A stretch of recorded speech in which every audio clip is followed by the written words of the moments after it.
trying to stay ahead of suckering shrubs. Oh. And why did we plant Why this? did we get this one? We've been thinking for quite a while about bringing Ural falspirea back into our garden.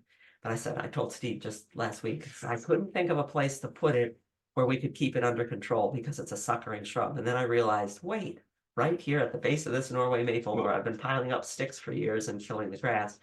And if we could, so a suckering shrub, one way to keep it under control is to put it in a place where you mow around it all the time. Yep. If you can mow around it all the time, then you can even keep trumpet vine in check.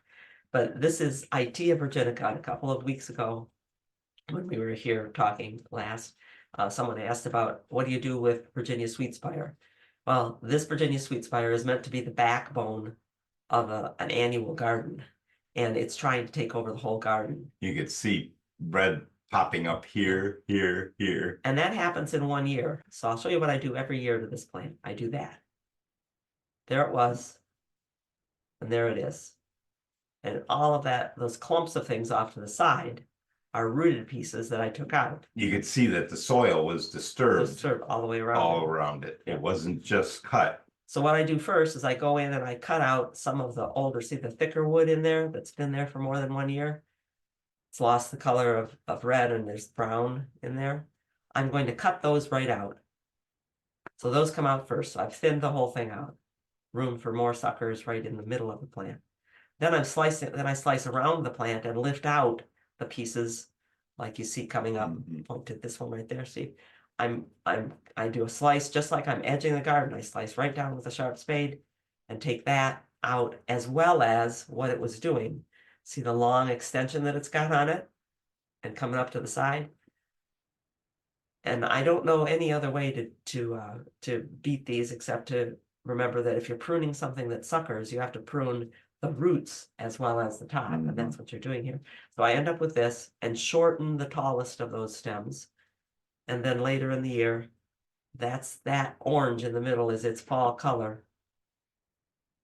So I've kept it down to that size, then it has to remain. By taking out the old wood, you let it renew itself so it stays young and doesn't get like the daisy decrepit in that same place. By shortening the stems, you get it to stay compact. Yeah. But it is a lot of work to keep a suckering shrub, and that would go for gray stem dogwood, for Kyria japonica, for Ural falspirea, for aronias once they get going. A couple of the viburnums, like the maple leaf viburnum, they can be quite the suckerers. And while I was doing that, I was looking for the pictures, going, well, what did I do with the Itea pictures? Well, that's what I did with Itea pictures. You put them in an article. I found that article by putting in Prune Itea into the search field.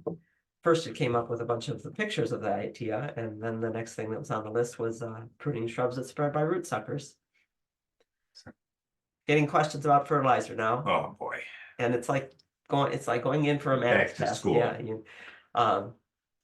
For a quick lesson here, Sue had a soil test done and got a recommendation. If you look at that, it says your soil test indicates at the bottom of the thing.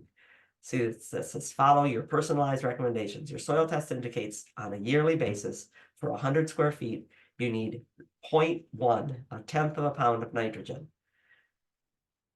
And they're recommending only nitrogen, 100.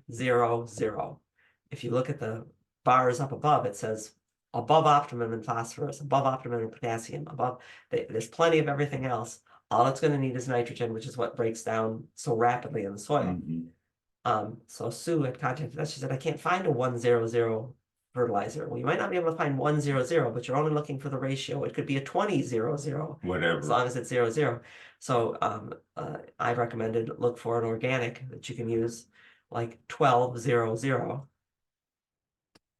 And what you do to figure out per 100 square feet, they say a tenth of a pound of nitrogen. You take the percentage, the 12 is a percent. It says 12% of that bag is nitrogen. 12% of 3 pounds. Right. So if I look at 12% of 1 pound, 12 times 1 pound is 12% times 1 pound is 0.12 pounds. So you're going to put on just a little less than a third of that bag of blood meal around your 100 square feet, around a 10 by 10 garden. The reason that I tell people to use organic is it becomes available as the soil is ready for it. It doesn't just dissolve and leach through the soil, and now you've just ruined the groundwater and the Yeah, lakes nearby or whatever. As the soil warms up and the microorganisms in it get active, that's when the organics break down. And you're not going to burn your plants if you put on 0.12 pounds instead of 0.1 pound. yeah. Because it's a gentler kind of fertilizer. I'm not saying that Burpees is the best blood meal, just that it had the best package. Just was the one Sometimes, best package to work with. yeah, sometimes I have to flip them over on the backside to read the fine print, but those numbers by law have to be there. 3 numbers. We were looking for a different arborist this year because we weren't really satisfied with the care that we got the last time. Yeah. They were not so considerate around our shrubs. They drop branches on things and stuff. And the lawn. So we've been looking around for an arborist, and since we were talking to different arborists and about what we could do, we got a question that I said, let me look into this. It's not our bailiwick, but I've often wondered about it. Salvaging pine lumber. We had this picture of that tallest tree that you see there.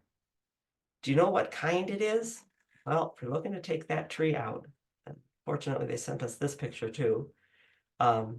It's almost certainly a black cherry. And Yeah. black cherry, we've seen the woodwork that can be done with black cherry wood. Could be very valuable wood. And that's a straight trunk. And a straight trunk is valuable for wood that doesn't have a lot of knots in it.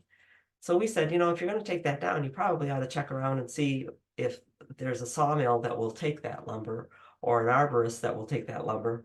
They might give you a break on the cost of taking it down. You might find that you can have someone else take it down, pay them, and then someone else might come and pay you something for the logs.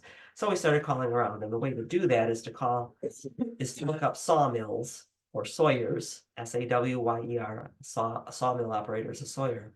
Look up sawmills, and you call a sawmill and say, I've got a 70-foot straight trunk black cherry that I hate to see go to waste. Do you know anyone who is looking for black cherry logs? Because the sawmill is accepting wood from people who need to have it done into planks or whatever they're doing.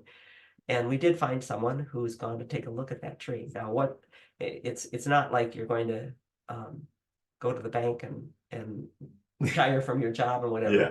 But you can get a few dollars for good wood. Even if it saves the cost of taking the tree down in some instances. Right, it might be worth it. Expensive stuff to do. The one of the people that I talked to said, "You sure it's not a black walnut?" I said, "No, I know it's not a black walnut, but black walnuts, especially if it was a black walnut with a straight trunk." Oh, We had one client one time be approached by a lumbering company that was working on the property next to hers, and they noticed her big black cherry, and they actually black walnut. it was Anne's black cherry. Black cherry. Oh, and okay. And they offered her several $1,000s for the tree. She said, "No way, you go back on your side of the line and don't you look at my tree again." Yeah.